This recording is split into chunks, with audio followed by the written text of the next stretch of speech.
సరస్వత్యై నమః. శ్రీ గురుభ్యో నమః. అన్నపూర్ణాదేవిని కూష్మాండాదేవి అని కూడా అంటారు. కూష్మాండే బహుబీజాని బ్రహ్మణ నిర్మితం తథా అన్నారు. కూష్మాండము అనేక బీజములు కలిగినటువంటి ఒక శాకము, కూరగాయ. మామూలుగా పండు కానీ కాయ కానీ ఎక్కువ బీజములు ఉంటే అది శ్రేష్టం. బహు సంతానము ఉన్న తల్లి చాలా గొప్పది ప్రపంచంలో. మనకు కొన్ని జాతికి కొన్ని ఇబ్బందులు వచ్చాయి. ఇద్దరుంటే చాలు, మేమిద్దరం, మాకిద్దరం, ఇట్లాంటివన్నీ నేర్పి మన జాతిని తప్పుదారి పట్టించారు. అది గొప్ప విషయము అన్నట్లుగా.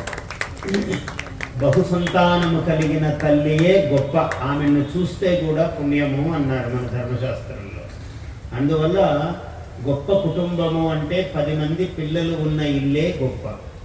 ఇప్పుడు దానికి ఒక ఇంగ్లీష్ మాట ఒకటి తయారు చేసి న్యూక్లియర్ ఫ్యామిలీ అని చేసి, ఈ ఎవరికి ఎవరు దిక్కు లేకుండా చెట్టుకొకరు పుట్టకొకరు జీవితం గడిచేటట్లుగా మన మహోన్నతమైన సంస్కృతి కలిగినటువంటి భారత జాతిని అలా కొంచెము తప్పు మార్గాల్లో నడిపించారు. ఇంకా ఇప్పుడు ఆ దారి నుంచి ఇంకా పక్కకు రాలేదు. మనం ఇంకా రావడానికి ఇంకా సమయం పడుతుంది. ముందు ప్రతి వ్యక్తికి స్థిర సంకల్పం కావాలి. ఏమి నేనంత చేతగాని వాడినా, నేను నలుగురికి అన్నం పెట్టలేనా, ఇలా అనుకున్న వాళ్ళు బాగున్నారు.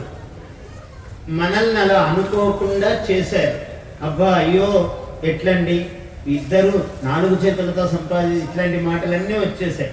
2 చేతులతో సంపాదన సరిపోదండి, 4 చేతులతో సంపాదించాలి అంటే భార్య కష్టపడి, భర్త కష్టపడి, సమయానికి తినక, తిండి లేక, ఆరోగ్యాలు పాడు చేసుకుని ఏమి సాధిస్తున్నాడు, దేనికి సంపాదిస్తున్నాడు మానవుడు అర్థం కాని ఒక స్థితికి వచ్చి, ఒక ముద్ద అన్నము తినటానికి ఇన్ని అవసరమా అని వాడికే ఎప్పుడో 70 ఏళ్ళు వచ్చినాక ఆలోచన వస్తే ఉపయోగం ఏమి లేదు.